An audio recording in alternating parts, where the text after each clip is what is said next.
If you are going to make this macaroon cake, you are going to have to take special care with the ingredients because it's 2 recipes combined into one. And there are 2 sugars, so you need to be careful and keep track. I used the creaming method, but the reverse creaming method would work very well. After I organized my ingredients and scaled my vanilla, I started toasting the coconut. The coconut goes in the meringue, and I wanted to have time to cool and dry out before I fold it into the meringue. A traditional creaming method means that you mix the butter, soften it, and then you add the sugars in thirds, sift out the dries, and then add the eggs and the dries back and forth, ending with the dries. I'm multitasking while I work, so I pull the coconut from the oven and redistribute the toasted parts so that it bakes and dries out evenly. In this case, the wets are going to go into the butter very slowly and at room temperature to form a cohesive mixture. This is challenging though because it's a high ratio of liquid and the fat really can't hold all of it. If you take the time to cream the butter and sugar well, this will help.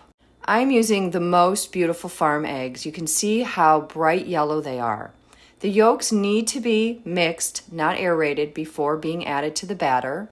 I'm mixing on low, so the scraping is an insurance policy that I won't overmix. Now there's no gluten in there, so I can't overwork the gluten, but when you're mixing something that is not emulsifying with so much liquid, you have to use other means of getting it combined. I added the sifted dries in thirds at the very end of mixing. I created a parchment collar for the meringue so that it has something to support it as it grows upward, but I also use parchment to create a strap of sorts to pull the cake out of the pan. If you flip the cake out of the pan to cool, you will crush the meringue.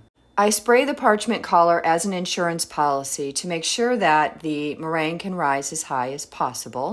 When you pan the batter, you want to make sure that you're aiming for the center of the pan and that you're gently pushing the batter toward the edges but not up the edges. Those will bake quickly, dry, and then the inside or middle of your cake will fall. The cake is going in the oven for 20 minutes while I prepare the meringue. The goal is to have such a light and delicate cake that it matches the light and delicate meringue, but the meringue is crunchy and the cake is soft.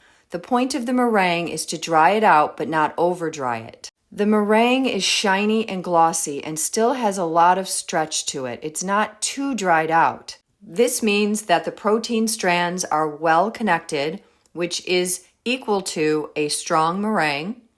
Some lime zest added to the toasted coconut is a nice flavor pairing.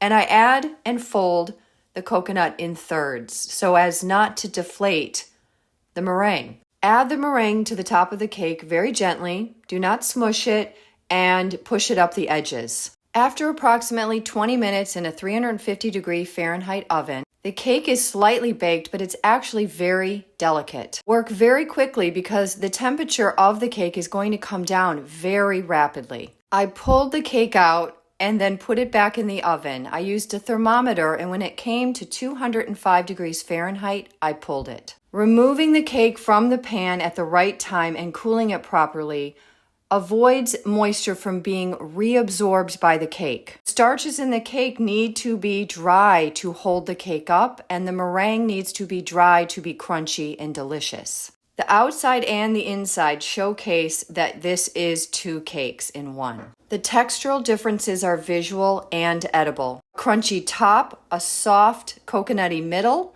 and then a lovely light yellow cake with a dark bottom.